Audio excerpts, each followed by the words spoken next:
How do stocks make their way to the stock exchange? How do financial analysts cheat?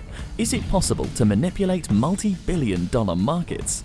Do you want to dive into this topic without registration and SMS, or just find out what Warren Buffett and Wolves of Wall Street are talking about?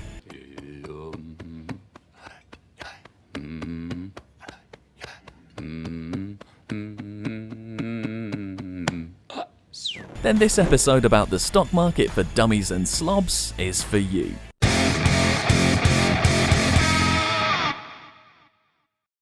Where do these shares come from, and how do they get to the market where they can be bought like any other product at the bazaar? By the way, looking ahead, the exchange market is in fact a cleverly organized bazaar. So let's say you have a solid company. Yes, because every YouTube viewer owns a thriving company. It would be nice for your company named Mum's Delight to expand.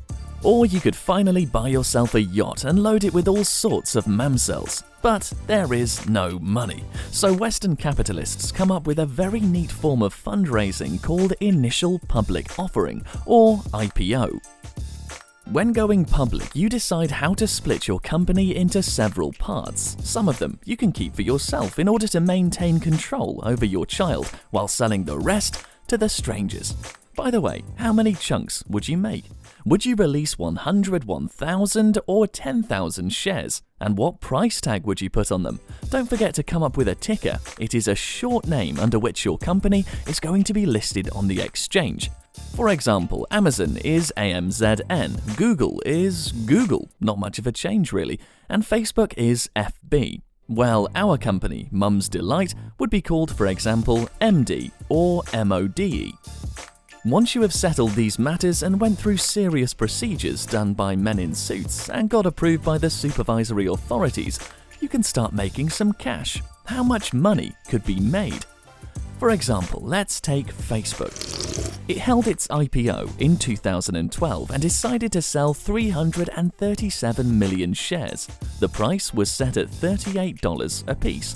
And then all sorts of tricks were pulled to create hype, and due to the huge demand, Zuckerberg kindly gave in to buyers' pleas and added 84 million shares. So they planned to sell 421 million shares. And they did. In fact, Facebook's IPO went down in history. Even Wikipedia wrote about that day. The thing is that in the first 30 minutes there were serious technical problems on the stock exchange and participants could not make their deals, or rather, even understand whether the deal was closed or not. In any case, any sneeze can sow panic in these bazaars. However, when the trading began, Zuckerberg not only sold everything that he planned, that is, shared his company, he did it while maintaining the control of Facebook and earned $16 billion. On top of that, the share price skyrocketed to $45, and all of that happened during the first day of trading. By the way, the time period is very important when dealing with financial markets. If we finish the Facebook story on this note, it will seem that everything was great and successful. But actually, by the end of the day, the price began to drop rapidly to its original values, and it managed to hold there only because of the underwriters. But in the following days, the market made itself felt. You can see the numbers on your screen. Shares crashed to $20. Eventually, the price ended up being twice lower than what was initially offered by Dear Mark. But then again, there is a verbal manipulation. What does eventually mean? After all, in 2017, the price flew above $120, which is over 3 times more than the original price and 6 times more than the rock bottom it hit in the end. In general, be careful with all these terms like crashed and skyrocketed. And the question is, why would one want to buy shares at all? You can't put them on your bread or drink them. They sound like nonsense, but they cost money. If we look at the root of the whole situation and get back to the original meaning, we will see that in the past, shares were bought solely for the sake of dividends. In theory, when you acquire a share of a company, you become Try not to laugh here. It's co-owner. It means that you, like any other co-owner, have the right to the profit of this company that is, sort of, yours. Let's say you co-own Facebook. You bought shares in 2017 and became its co-owner. In addition to the growth of the share price from $130 to $186, your company made $16 billion profit. What part of this money will you get? First, you will need to look into your portfolio, and there you have, as many as 10 shares.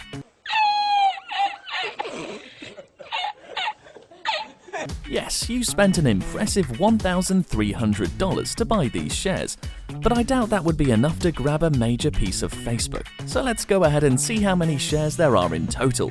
And it turns out that there are 3 billion of them, which means that the owner of one share has the right to receive a little over $5 from this profit. By the way, this is one of the metrics used by analysts, earning per share, aka EPS. This means that for your 10 shares, you would receive a share of the profit equal to 10 of your shares divided by 2.956 billion, or 1 divided by 295.6 million, and in absolute values, it is almost $54. Actually, all of this is hypothetical. It was just an abstract example to draw you into this financial mayhem. You liked owning Facebook shares for a bit, didn't you? In reality, the board of directors decides what to do with profit rather than the shareholders. Yes, the board itself is chosen by the shareholders, but the directors distribute the profit. All profits cannot be spent on paying out dividends. Well, think for yourself. How will a company develop then? It must invest in expansion, technology, and advertising in various blogs. Moreover, the company may not pay any dividends at all, motivating this with its Napoleon's plans and future development, or to put it smartly, with reinvestment of profit, like for example, Facebook. Yes, it turns out we got fooled again. There was no point to wait for any dividends right from the start. But not all companies are such deceivers, don't you think that? For example, the idol of the consumer society, Apple, is an exemplary company that pays out dividends. For example, last year it forked out $13 billion. They paid their shareholders quarterly. Now you see these sums, and as a result, the owner received $2.5 per share over the year. Yes, not so much for a share priced at around $200, but as was said, dividends were sought after in the past. Now the spotlight is taken by the share price itself. Therefore, in 2017, Apple's shareholders were enjoying the price go up from 120 to 160 because not everyone achieves 33% growth. Many of you have heard the news that Apple became the first trillionaire company, but few people know that until June 2014, its shares were worth $645. And let me remind you that now they are trading at around $200. Does it turn out that Apple once cost as much as $3 trillion? Or am I pulling the wool over your eyes again? Neither one nor the other. The thing is that companies can initiate the process of an additional stock split. And in the not-so-distant year of 2014, Apple carried out this magic 1-to-7 split. So, those who had, for example, 10 shares now had 70. The price fell proportionally. Nothing had changed fundamentally. Everyone kept what they had. Why is this done? Well, so that more mummies investors could get access to the market run by serious men in suits. The price fell from $645.57 to $92.70, and we all got closer to the bright and confusing world of capitalists. But not everyone likes to do splits. Some believe that the poor have no place in a Masonic lodge. Let's take a look at the oldest investor of the entire galaxy, about which every housewife heard, Warren Buffett. His Mickey Mouse company Berkshire Hathaway has never done splits, and he has only 1,680,000,000 shares. For comparison, Apple has almost 5, not millions, but billions. But the price of one share of the Buffett's business is $300,000. It's a kind of private club of reptiloids which will hardly be joined by any of us. For us, it would be nice to buy a Yandex share for starters, although I would not advise that. To be fair, I'll note that Buffett actually organized a B class for the poor.